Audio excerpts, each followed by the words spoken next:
मेरी सेवा करना सिर्फ बहू का फर्ज है? भाभी, ऐसे कैसे आप मम्मी की सेवा करने से इनकार कर सकती हो? आप इस घर की बहू हो। मम्मी आपकी जिम्मेदारी है। यूं अपनी जिम्मेदारी से मुंह मोड़ना एक बहू को शोभा नहीं देता। जीनल अपनी भाभी भव्या को सुनाते हुए बोली। यह सब सुनकर भव्या ने अपने पति राजीव की तरफ देखा तो राजीव भी जीनल का साथ देते हुए बोला, मेरी तरफ क्या देख रही हो? दीदी गलत तो नहीं कह रही है? आखिर मेरी मम्मी की सेवा तुम्हारी पहली जिम्मेदारी है। पर तुम्हें तो अपनी जॉब की लगी हुई है। अरे क्या कमी है हमारे घर में जो जॉब करना जरूरी है आपका, जिसके लिए आप मम्मी की सेवा तक करने से इनकार कर रही हो? अरे इतना है हमारे घर में कि बैठकर खाओगी तो भी ख़त्म नहीं होने वाला। जीनल फिर से बोली।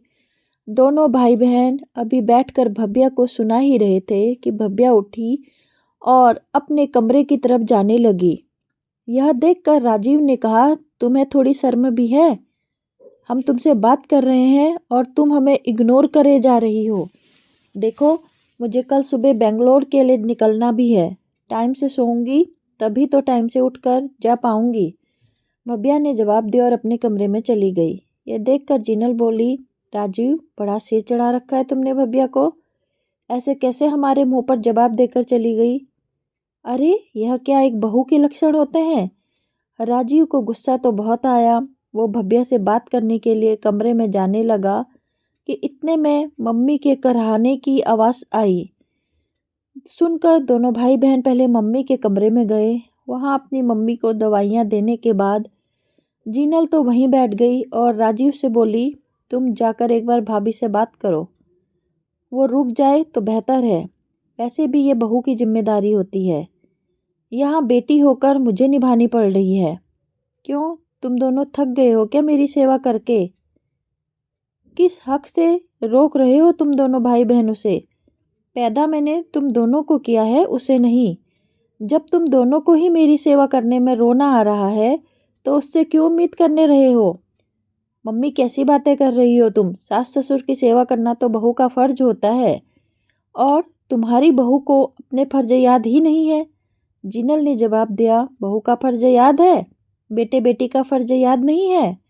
उसे याद दिलाने से बेहतर है कि 2 दिन तुम रुक जाओ मेरी सेवा के लिए। मम्मी मैं भी ससुराल वाली हूँ, मेरे भी सास ससुर पति सब हैं। पहला फर्ज मेरा उनके लिए बनता है। तो यहाँ हर 10-15 दिन में क्या लेने के लिए आ जाती हो? पड़ी रहो तुम्हारे ससुराल में। हमारे घर में आग लगाने के बाद अब तुझे तेरा ससुराल याद आ रहा है? मम्मी आपकी तबीयत खराब है हमें पता है, और बहू के ऐसे रवैये के कारण आपका दिमाग खराब हो रहा है। पर इसमें दीदी की क्या गलती है जो आप उन्हें सुना रही हो? मैं अभी जाकर उससे बात करता हूँ, देखता हूँ कैसे नहीं रुकती है। राजीव बीच में ही बोला, अच्छा, अभी कल तक तो तू उसे छोड़ने की बात कर रहा था और आज उसे उसका फर्ज याद दिलाने जा रहा है? क्यों रोकना चाहिए उसे यहाँ पर? कल को तेरी माँ ठीक होकर फिर पैरों पर खड़ी हो गई तो तू फिर तलाक लेने की बात करने लग जाएगा। कम से कम ये नौकरी उसका सहारा तो रहेगी। और वो कोई मेरी सेवा करने से मना नहीं कर रही है, पर ये उसकी मजबूरी है कि उसे 2 दिन के लिए जाना पड़ेगा। आखिर उसकी नौकरी का सवाल है। तुम लोग तो मेरी सेवा नहीं कर सकते। उसने 2 दिन के लिए कम से कम नर्स का बंदोबस्त तो कर दिया। अब निकलो यहाँ से, मुझे आराम करने दो। और खबरदार उससे झगड़ा किया तो। अपनी मम्मी से डांट सुनकर दोनों अपने मुंह उठाए कमरे के बाहर आ गए। आखिर दोनों को समझ में आ चुका था कि मम्मी अब साथ नहीं देगी। भव्या और राजीव की शादी को 1 साल हो चुका था।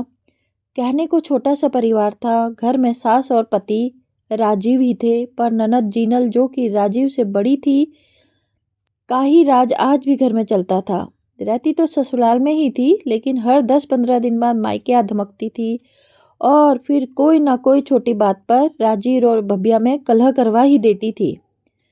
राजीव की आदत थी कि वह हर बात पे भव्या को दबाने की कोशिश करता और उसके लिए वो उसके मुंह पर कुछ भी कहने से गुरेज नहीं करता। कई बार जब दोनों में झगड़ा बढ़ जाता तो वो उसके मुंह पर ये तक कह देता कि चल ही जाओ यहाँ से, मेरे पास इतना पैसा नहीं है कि तुम्हारी जैसी तो मुझे 10 मिल जाएंगी। भव्या को गुस्सा तो बहुत आता था, पर हर बार वो चुप रह जाती। राजीव की मम्मी भी दोनों बच्चों को समझाती, लेकिन दोनों अपने ही घमंड में चूर रहते। दोनों को ही भव्या को सुनाने में बड़ा मजा आता था, लेकिन उस दिन बात जरूरत से ज्यादा बिगड़ गई। जीनल उस दिन मायके आई हुई थी। यूं ही इधर उधर की बात करते हुए जीनल ने कहा, अरे भाभी, कब तक फैमिली प्लानिंग करती रहोगी? आपके साथ वाले सब के सब जल्दी ही माँ बाप बनने वाले हैं। आप लोग कब खुशखबरी सुनाओगे? अरे दीदी, जल्दी ही सुनाएंगे, आखिर हमें भी तो पता है आपको बुआ बनने की जल्दी है। राजीव ने कहा, हाँ ये तो है, मुझे तो एक प्यारा सा भतीजा चाहिए, बिल्कुल मेरे भाई जैसा दिखने में और अकल में भी। वरना भाभी की अकल तो कहते कहते जिनल हंस पड़ी। अरे इसमें अकल है कहाँ, इसकी अकल तो घुटनों में है। मेरे बच्चे तो इसके जैसे नहीं होंगे। राजीव भी हंसते हुए बोला, अच्छा इतनी ही परेशानी थी तो मुझसे शादी की क्यों की? भव्या थोड़ी गुस्से में बोली, मती मारी गई थी मेरी जो तुमसे शादी कर ली, वरना तुमसे पूछता कौन? अब देख लो ना, खुद ही इतना पैसा है घर में, फिर भी नौकरी कर रही हो। मैं नौकरी कर रही हूँ क्योंकि तुम्हें एहसान जताने की आदत है। कम से कम इस नौकरी के सहारे स्वाभिमान से तो जी रही हूँ। हम स्वाभिमान, पैसा फेंको तो ऐसी 10 स्वाभिमानी लड़कियां पीछे पीछे आ जाएंगी। यह तो मैं तुम्हें झेल रहा हूँ, वरना कब का तलाक दे चुका होता। राजीव घमंड के साथ बोला। राजीव क्या बकवास कर रहा है? बोलने से पहले सोचना तो चाहिए। अचानक राजीव की मम्मी डांटते हुए बोली, मम्मी आप भाई को कह रही हो, भाभी को नहीं समझा सकती? झगड़ा तो उन्होंने शुरू किया है, हम तो हंसी मजाक ही कर रहे थे। जीनल राजीव का साथ देते हुए बोली, तुम लोगों को हंसी मजाक और ताने देने में फर्क नहीं पता क्या? और रही बात बहू की नौकरी की, तो वह उसे नहीं छोड़ेगी। जो बात बात पर उसे छोड़ने की धमकी देता है, ऐसे इंसान का क्या भरोसा। शुक्र करो कि वो उसके फिर भी निभा रही है। बात कुछ ज़्यादा ही बढ़ती चली गई। भव्या ने मन बना लिया था कि घर छोड़कर जाने का। अपने कमरे में सामान पैक करने आ भी गई थी, लेकिन उसी दौरान उसे रोकने के चक्कर में सास का पैर साड़ी में उलझा और वो गिर गई। बस इसलिए भव्या वहाँ रुक गई। अभी भी सास बिस्तर पर ही थी, लेकिन तभी उसे ज़रूरी मीटिंग के लिए बेंगलुरु जाना था और उसी के लिए सारी बहस हुई थी। आखिर सास ने भी उसे रोकना मुनासिब नहीं समझा और उन्होंने भी सारा निर्णय भव्या पर ही डाल दिया। राजीव के साथ साथ रहना नहीं रखना आखिर उसकी मर्जी, पर भव्या ने भी राजीव को एक आखिरी मौका जरूर दिया, पर यह बात जरूर साफ कर दी कि अब की बार राजीव उसे जाने के लिए कहा तो वो बिल्कुल भी नहीं रुकेगी।